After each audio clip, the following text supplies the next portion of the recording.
ከቤተሰቧ ጋር ተቃራኒ ነው። ምክንያቱም እሷ ለሰዎች ጥሩ ነገር ባደረገች ቁጥር ለእሷ ደግሞ ተቃራኒ ነገር ነው እየሆነባት ያለው።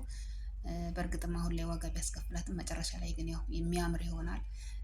በዛ ላይ ደግሞ እናቷ ደግሞ ሰላምም መሆኗን ስታቅ ሰላምም ልጇ እንደሆነ ስታቅ ያን ጊዜ እንግዲህ የሚፈጠረውን ደስታ ብቻ አብረን የምናየው ይሆናል። በእርግጥም የሚያጓጓ ነው። ሰላምም ልጇን እስከምታቅ ብሌናም እናቷ እንደሆነች እስከምታቅ በጣም በጉጉት ላይ ነው ያለ ነው። በእርግጥ ቢያውቁ ደስ ይላል። ምክንያቱም የበለጠ የሚያምር ይሆናል። ምክንያቱም ብሌና አሁን ላይ እየተሰቃየች ያለችው ያው ሰላምን ለመጠበቅ ነው። በእርግጥ ሰላም ብዙ ጠላቶች አሏት በዙሪያዋ። ያው እሷ ግን አታውቅም፣ የዋህ ናት፣ ለሰዎችም አዛኝ ናት። በእርግጥ ግን ሰውን ታምናለች።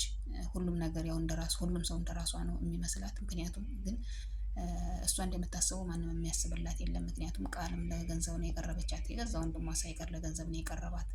ምክንያቱም እሷን አጥፍተው ገንዘቧን ለመውረስ ነው ሁላቸውም ግብ ግብ የያዙት። በዛ ላይ ደግሞ እንግዲህ ብሌና እሷን ለመጠበቅ ነው ግብ ግብ የያዘችው። እንግዲህ አይታችኋል።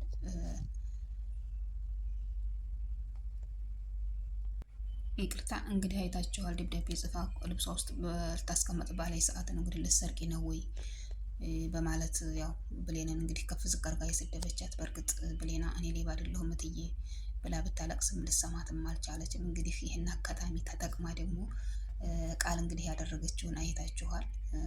ቃል በጣም ከባድና አደገኛ ልጅ ናት። ምክንያቱም ለብሌና ያላት ጥላቻ በጣም ከባድ ነው። በጣም ከባድ ነው። ቅናት ያለበት ሰው በጣም መጥፎ ነው። በዛ ላይ ግን እንግዲህ ያው ታጋልጠኛለህ የብሌና ሁሉን ነገር ስለምታውቅ የባህሉንም ስራ ሆነ የቃልንም ስራ እውነታውን ሁሉንም ነገር ስለምታውቅ ያው ታጋልጠኛለህ በማለት ነው በእርግጥ የምታደርገው ያዘያት። በዛ ላይ እንግዲህ ደግሞ ዲያግምንም ታፈቅረዋለች። ዲያግም ደግሞ ምርጫው ብሌና ናት። እንግዲህ ምንም ማድረግ አይቻልም። እንግዲህ ሰው የመረጠው ጋር ነው መኖር የሚችለው። ግዴታ ደግሞ አስገድዶ አብሮ ማድረግ አይቻልም።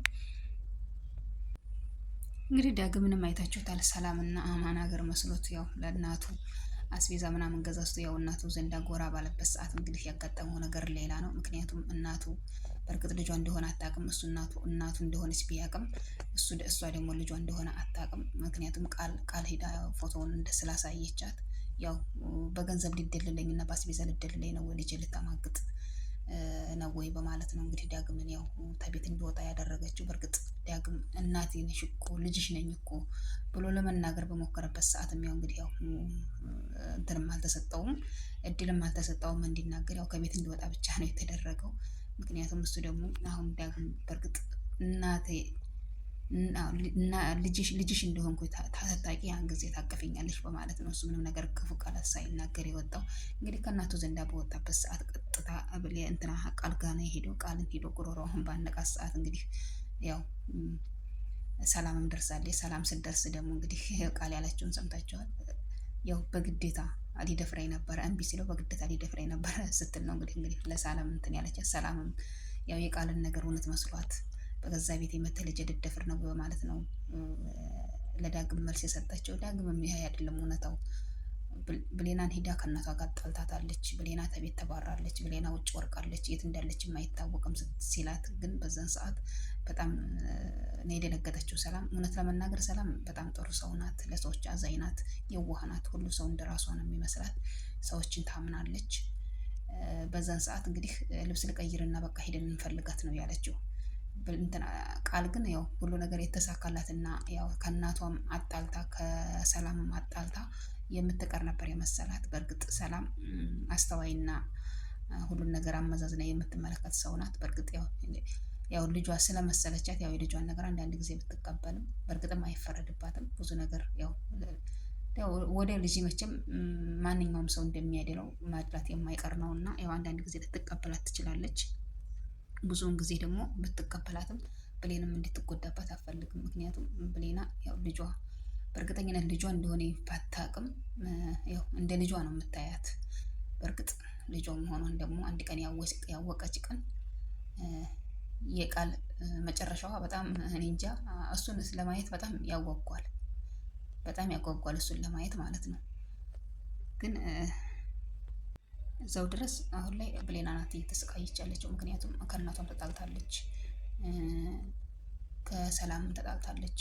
በዛ ላይ ደግሞ የባህሉ ሰዎችም እንግዲህ ይዘዋታል። ምን እንደሚያደርጓት አይታወቅም። በኃይሉም ለገንዘብ ካለው ጉጉት የተነሳ ሰውን ከመጉዳት ወደ ኋላ አይልም።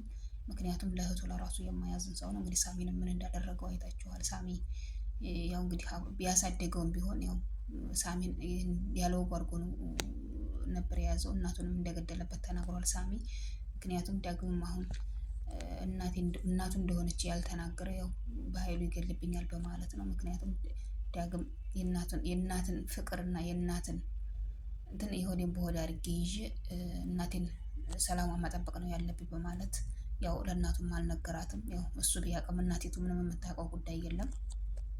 በእርግጥም አንድ ቀን ያው ያወቀኝ ቀን ልጄ ብላ ታቅፈዋለች። እሱም እናቴ ልጄ ብለሽ ታቀፊኛለሽ ነው ያለው። እና እንግዲህ ያው ዳግም ያለው አመለካከት በጣም ጎበዝ ልጅ ነው።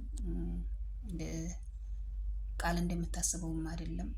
ቃል እናቱ ጋር እንዳጣለችውም አይደለም። ምክንያቱም ስርዓት ያለው ልጅ ነው። አንደኛ ደግሞ ለእናቱ ያለው አመለካከት ይህን ያህል ጊዜ ተለያይቶ ኑሮ እናቱን አግኝቶ እናቴ ነሽ ብሎ አለመናገሩ እናትና ልጅ መሆናችንን ታወቀ በኃይሉ ይገልብኛል በማለት ለእናቱ ያለው አስተሳሰብና ለእናቱ ያለው ጥበቃ በጣም ደስ የሚል ነው። በእርግጥ አሁን ላይ ብሌና ብዙ ስቃይና መከራ ቢፈራረቅባትም አንድ ቀን ግን እናቷ ሰላም መሆኑን ያወቀች ቀን፣ ሰላምን ብሌና ልጇ እንደሆነች ያወቀች ቀን ያን ጊዜ ሁሉም ነገር ያበቃል። ያው የድሮ ሰላማቸው ተመልሶ የእናትና ልጅ ፍቅራቸውን እንደሚያጣጥሙ ሙሉ ተስፋ አለን። በእርግጥ አሁን ላይ ያው ብሌና ያለችበት ነገር ከባድም ቢሆንም ምንም ማድረግ አይቻልም። የሰው ልጅ አንዳንድ ጊዜ ለፈተና ይፈጠራል። እሷ ደግሞ ከነዛዎች መካከል አንዷ ትመስላለች። ምክንያቱም እሷ ጥሩ ነገር በሰራች ሰዓት ያው መጥፎ ነገር ነው እያጋጠማት ያለውና እንግዲህ ያው ምንም ማድረግ አይቻልም። የመጣውን ነገር አሜን ብሎ መቀበል ነው።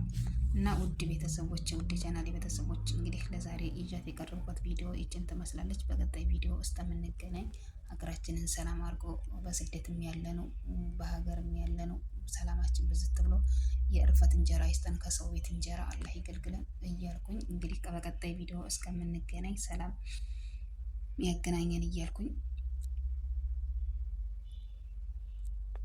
እና በድጋሚ አሁንም ለቻናሉ አዲስ የሆናችሁ ላይክ፣ ሰብስክራይብ እያደረጋችሁ ቤተሰብ የሆኑ ነባር የሆናችሁ ላይክ ሸር አድርጉልኝ፣ አበረታቱኝ። አዲስ ጀማሪ ነኝ እና እስከዛው መልካም ጊዜ ላለሁኝ